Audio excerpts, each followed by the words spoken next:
Politics of Unicode. Why characters matter. Open almost any document on a modern computer, and letters from every corner of the planet appear side by side. Greek hour next to Chinese, Arabic the beside emoji pizza. The Unicode Standard Unicode is not simply a list of symbols. It is a living political arena where engineers, linguists, activists, and corporations negotiate what can be written, and, by extension, from the birth of Unicode through the explosive arrival of emoji to current debates about identity, power, and digital inclusion.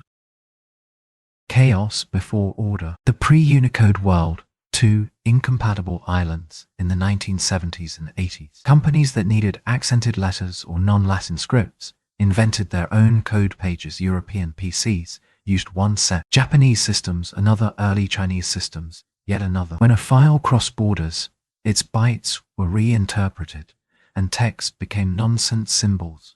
Multilingual software was practically impossible, and every new script required a new hack. Business cost. International corporation spent fortunes customizing software for each market. Governments worried that the digital era would exclude languages not backed by big budgets. Scholars of ancient texts found no place at all for their scripts. The founding of the Unicode Consortium, 1987.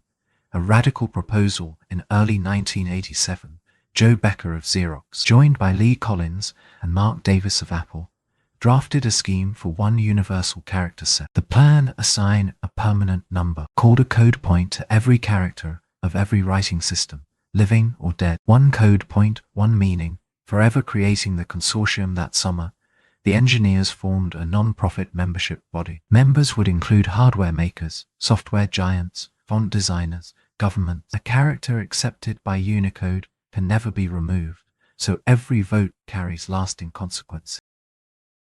Building the universal set. Scripts large and small. Early Milestones, version 1 of Unicode, released in 1991, encoded around 7,000 characters, enough for major modern languages. By the mid-1990s, the standard covered Latin, Cyrillic, Greek, Han ideographs, Kana, Hangul, Arabic, ancient and minority script. Soon researchers pressed for endangered or historical writing systems. The Script Encoding Initiative at the University of California, Berkeley, began guiding linguists. Thanks to such work, Unicode now holds Cherokee syllabary, used by the Cherokee Nation in the United States. Inco for Mande languages of West Africa, Old Italic and Linear B for ancient Mediterranean inscription. Egyptian hieroglyphs, thousands of signs once carved on temple walls. Adding an alphabet is not only technical, it confers legitimacy. Speakers of Sunua in Nepal celebrated when their letters appeared in Unicode 16.0, saying, "Now we exist online." The proposal path. How a character enters Unicode evidence.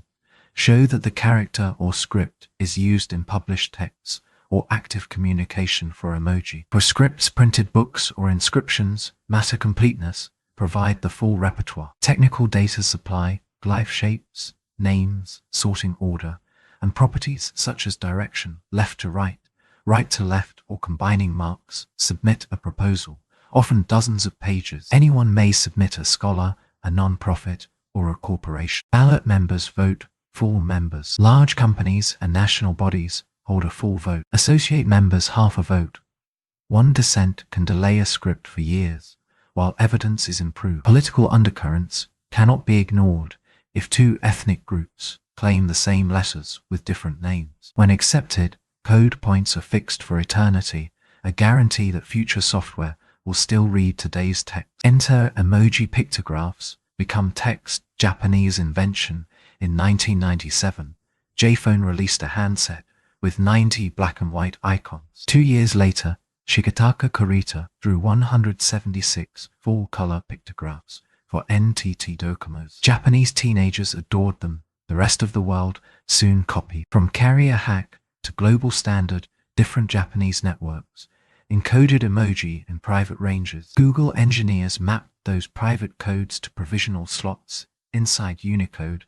In 2010, Unicode 6.0 officially encoded 994 emoji. Instantly, a pizza slice sent from an iPhone looked like pizza on Android and Windows. The distinction is rendering software chooses to draw them in color. A mechanism called the Emoji Presentation Selector toggles color, or monochrome, combining marks and zero-width joiner sequences. Diversity fights skin tone, gender, ability skin tone modifiers for years. Activists argued that people wanted icons reflecting their own complexion.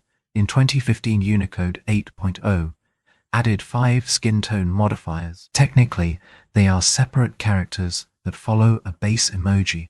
Visually, they recolorize. Gender representation. Early emoji sets depicted certain jobs: police officer, construction worker, as male by default. Feminist technologists pressed for alternative. Unicode adopted a system-based profession plus a gender sign or joiner sequence. By 2016, phones displayed female doctors, male dancers, and later gender-neutral options signified by a person's silhouette without gender cues. A person with a probing cane, mechanical limbs, and a wheelchair. Each required careful justification that the symbol served a broad audience and could not be composed from existing glyphs. The Rainbow Flag Campaign, after the United States Supreme Court legalized same-sex marriage in 2015. A software engineer emailed Unicode saying, "There is an urgent need for a rainbow flag that unambiguously represents queer pride." Mark Davis co-wrote a formal proposal instead of requesting a brand new code point. Politically harder, the authors joined 2 existing symbols: white flag, rainbow, zero-width joiner between them. Most vendors agreed to render the sequence as a single multicolor banner. The rainbow flag entered Emoji 4.0 the next year and rolled out on major platforms. The success demonstrated how activists could navigate technical rules to gain visibility. Symbols that hit a wall: guns, rifles, and flags. The rifle that vanished. While drafting Emoji 9, designers included a rifle to complement other sports icons, Apple objected, arguing that gun imagery clashed with its brand and with rising concerns about shootings in the United States. Because Apple held a full vote, the rifle lost support and was pulled before release. A pistol emoji, already encoded, was quietly redrawn. The code points remain, but their meaning shifted under corporate pressure. Flag moratorium flags. Unicode originally allowed only national flags, whose countries have ISO 2-letter codes. Scotland, Wales, and England got flags via subtags because soccer fans use them internationally. But requests for Catalonia, Brittany, and all 50 US state flags threatened an endless queue. In 2022, Unicode announced the lone recent exception, the transgender pride flag, took years of evidence and still sparked debate. Other controversial characters: swastika sign, an ancient Buddhist and Hindu symbol encoded in East Asian textbook. In the West, it evokes Nazism, yet removing it would erase a positive sign for a billion people. Religious icons crosses. Unicode treats them as text, leaving interpretation to users. Protest signs, proposals for explicit protest emoji. Raised fists holding banners have been denied on grounds that they are too specific and advocacy-oriented. Yet existing symbols like the raised fist emoji or broken chain emoji are used creatively in activism. Inside committee meeting. Power and process. Voting table representatives from Apple, Google, Microsoft, Adobe, IBM, Netflix. Associate members pay less and hold half votes. Guests may argue, but not vote. Bias and bandwidth. Big firms can assign several engineers to craft proposals with usage data, images, and implementation plans. Small language communities often rely on a single academic who travels at personal expense. Berkeley Script Encoding Initiative writes grant-funded proposals to level the field, yet gaps persist. A community without reliable internet may struggle to prove frequency of use, a key Unicode criteria. After approval, fonts, keyboards, and the digital divide, a new code point alone is not enough. Users need fonts that draw the glyph correct, keyboard layouts or input methods, sorting rules for databases, spell checkers, and speech engines for accessibility. Without this ecosystem, wealthy regions roll out support quickly. Poorer communities may wait years. Critiques and reforms.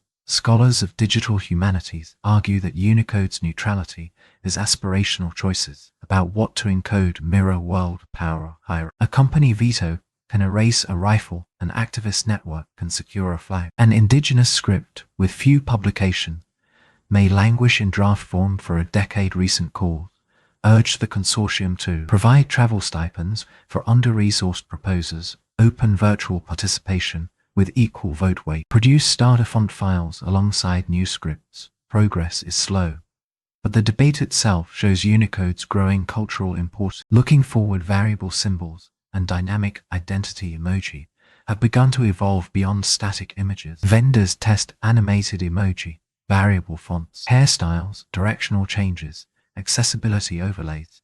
Each new axis multiplies variants and reopens questions of inclusion versus bloat. Meanwhile, linguistic researchers prepare proposals for scripts not yet encoded Mayan hieroglyphs, Mwangigo of Malawi, even extraterrestrial message notation systems. The universal code space, once thought enormous, is steadily filling. Conclusion. One character at a time, Unicode turned a babel of code pages into a shared digital script. Yet every addition remains a negotiation among engineers, corporations, sometimes arbitrarily, whose words appear on keyboards. Listening to the full sweep of this story reveals a paradox. Unicode aims for strict technical objectivity, yet it is unavoidably a mirror of human politics. A rainbow flag gains a code point. A regional flag is denied. A rifle is redrawn. As a toy, the struggles behind these outcomes will echo for decades. As you read these closing words aloud, remember that each letter, punctuation mark, and emoji passed through committees, ballots, and cultural debates before it reached your screen. The next time you send a pizza slice, you are invoking a global treaty on language, identity, and power, written one code point at a time.